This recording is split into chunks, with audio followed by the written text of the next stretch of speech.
Hello dear student, स्वागत करते हैं आपका अपनी YouTube channel prime study material by Shalu ma'am में।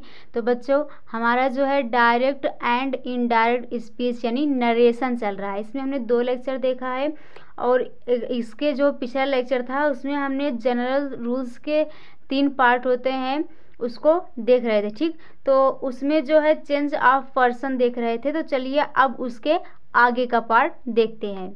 बट आगे बढ़ने से पहले उसमें कुछ बातें और है, आप ठीक से पहले ध्यान से देख लीजिए। उसमें कुछ बातें आप नोट करके लिख लीजिए। जैसे मान लीजिए अगर रिपोर्टेड स्पीच का सब्जेक्ट सेकंड पर्सन का हो एवं रिपोर्टेड वर्क का ऑब्जेक्ट नहीं दिया गया हो तो आप कैसे करेंगे। ठीक, मतलब रिपोर्टेड स्पीच का सब्जेक्ट जो सेकंड पर्सन में हो बट रिपोर्टेड वर्क का ऑब्जेक्ट दिया ही नहीं हो तो आप कैसे उसे लगाएंगे। देखिए तो कैसे लगाएंगे, तो रिपोर्टेड स्पीच के सेकंड पर्सन के सब्जेक्ट को इनडायरेक्ट स्पीच में फर्स्ट या थर्ड पर्सन के सब्जेक्ट के अनुसार बदल देंगे।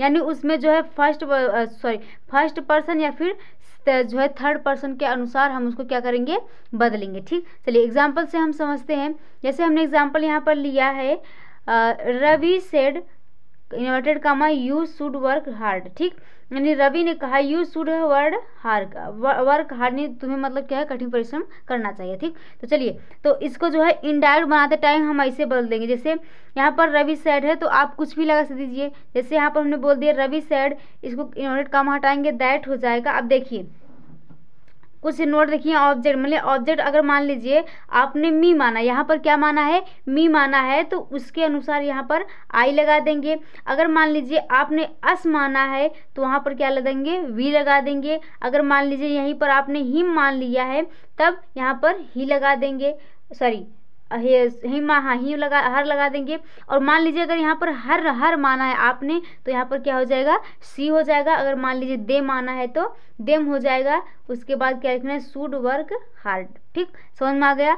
यानी मतलब अगर मान लीजिए इसे डायरेक्टली दे दिया है, रवि से ऑब्जेक्ट न दिया हो तो ऑब्जेक्ट आप इसे इतना मान सकते हैं और इसके अनुसार हम जो है इसके लिखेंगे फर्स्ट या थर्ड पर्सन में इसे चेंज करके लिख सकते हैं। ठीक, आई होप यहाँ तक समझ में आ गया होगा। यानी जो रवि सेड टू मी अगर लगाएंगे, यानी टू मी, देखिए टू तो लगेगा यहाँ पर, अगर टू मी लगा रहे थे आई हो जाएगा। ठीक, आई होप यहाँ तक समझ में आया होगा अच्छे से।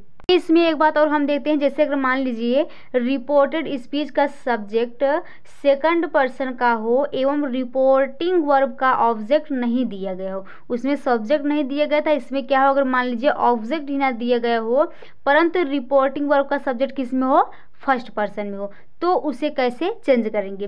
तो ध्यान से देखिए, तो मतलब उसे चेंज करने का रूल्स यहाँ पर ध्यान से देखिए। मतलब तब आप क्या करेंगे, पहले रिपोर्टेड स्पीच के सेकंड पर्सन के सब्जेक्ट को इनडायरेक्ट स्पीच में थर्ड पर्सन के सब्जेक्ट के अनुसार चेंज कर देंगे। किसके पर्सन के अनुसार, थर्ड पर्सन के अनुसार। ठीक, चलिए एग्जाम्पल जैसे हमने यहाँ पर लिया है कि I said inverted comma you should work hard. ठीक, तो देखिए डायरेक्ट था, अब इनडायरेक्ट में चेंज करते टाइम देखिए आई सेड है तो किस में बदल जाता है, टोल्ड में। ठीक, तो आई टोल्ड, अगर मान लीजिए यहाँ पर ही माने हैं तो यहाँ पर क्या हो जाएगा, हिम हो जाएगा। ठीक, आई टोल्ड हिम, उसके बाद इंटर कामा हटेगा दैट हो जाएगा।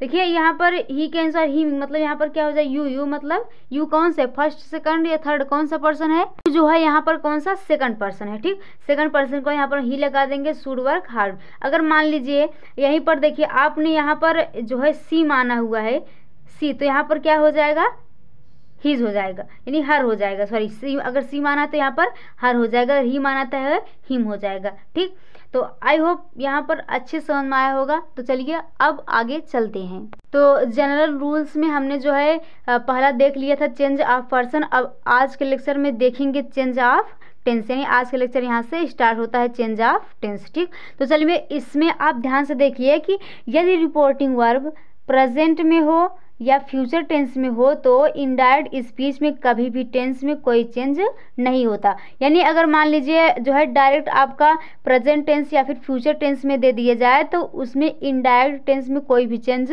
नहीं होता। ठीक, चलिए एग्जाम्पल जैसे हमने लिया, Raju says I want, Raju says I want. देखिए राजू सेड जो है वो क्या है, प्रेजेंट में है और ये क्या है,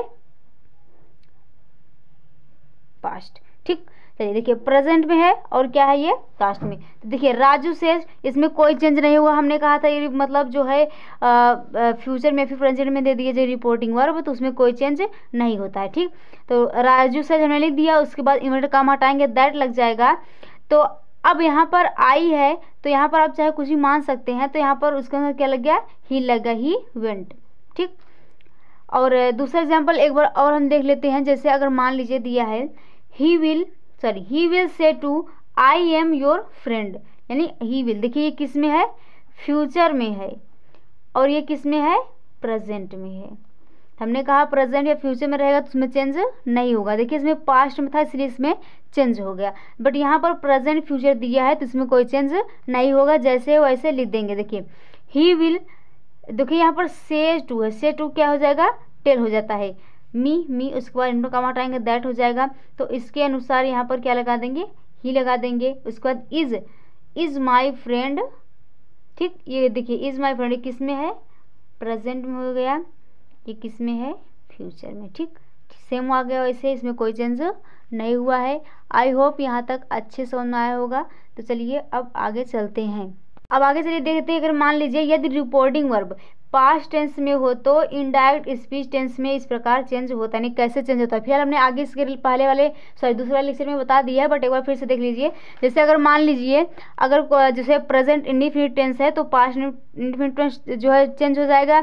अगर प्रेजेंट कॉन्टिन्यूअस है तो जो पास्ट कॉन्टिन्यूअस में चेंज हो जाएगा। अगर प्रेजेंट परफेक्ट कॉन्टिन्यूअस टेंस में है तो पास्ट परफेक्ट कॉन्टिन्यूअस में चेंज हो जाएगा। अगर मान लीजिए पास्ट इंडिफिनिट में है तो पास्ट परफेक्ट में हो जाएगा। अगर पास्ट कॉन्टिन्यूअस में तो पास्ट परफेक्ट कॉन्टिन्यूअस में हो जाएगा।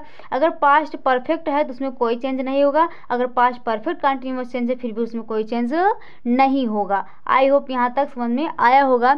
अब आगे हम चलिए देखते हैं change of other part of speech, यानी जनरल रूल्स में हमने चेंज ऑफ पर्सन देख लिया, चेंज ऑफ टेंस देख लिया। अब तीसरा देख रहे हैं change of other part of speech.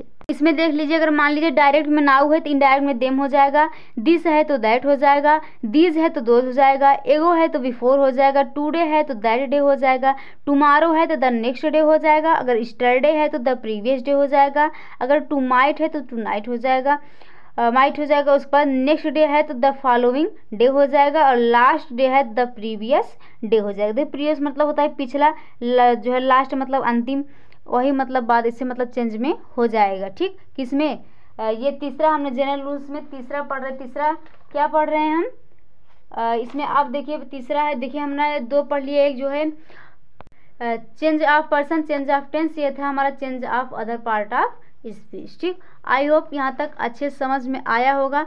तो चलिए अब नेक्स्ट चलते हैं। ये अब हम स्टार्ट करते हैं change direct speech into indirect speech assertive sentence. क्या स्टार्ट करते हैं, असर्टिव सेंटेंस। तो जो हमने अभी तक पढ़ा आई होप वहाँ तक अच्छे से समझ में आ गया होगा। तो चलिए अब हम पढ़ते हैं असर्टिव। देखिए हमने बताया था उसमें जो है, देखिए हमने बताया था इसमें क्या क्या पढ़ना है, असर्टिव सेंटेंस पढ़ना है, इंटरोगेटिव सेंटेंस पढ़ना है, इंपरेटिव सेंटेंस पढ़ना है, ऑब्जेक्टिव सेंटेंस पढ़ना है, और एक्सक्लेमेटरी सेंटेंस पढ़ना है। तो आज के लेक्चर में बस इतना ही। आई होप यहाँ तक समझ में आया होगा। तो अगले जो है नेक्स्ट लेक्चर में हम यहाँ असर्टिव सेंटेंस स्टार्ट करेंगे। तो प्लीज़ हमारे चैनल को सब्सक्राइब कीजिए, अपने फ्रेंड्स के साथ शेयर कीजिए। मिलते हैं नेक्स्ट वीडियो में, तब तक के लिए स्वस्थ रहिए, मस्त रहिए। जय हिंद। देखिए हमने बताया था इसमें क्या क्या पढ़ना है, असर्टिव सेंटेंस पढ़ना है, इंटरोगेटिव सेंटेंस पढ़ना है, इंपरेटिव सेंटेंस पढ़ना है, ऑब्जेक्टिव सेंटेंस पढ़ना है, और एक्सक्लेमेटरी सेंटेंस पढ़ना है। तो आज के लेक्चर में बस इतना ही। आई होप यहाँ तक समझ में आया होगा। तो अगले जो है नेक्स्ट लेक्चर में हम यहाँ असर्टिव सेंटेंस स्टार्ट करेंगे। तो प्लीज़ हमारे चैनल को सब्सक्राइब कीजिए, अपने फ्रेंड्स के साथ शेयर कीजिए। मिलते हैं नेक्स्ट वीडियो में, तब तक के लिए स्वस्थ रहिए, मस्त रहिए। जय हिंद।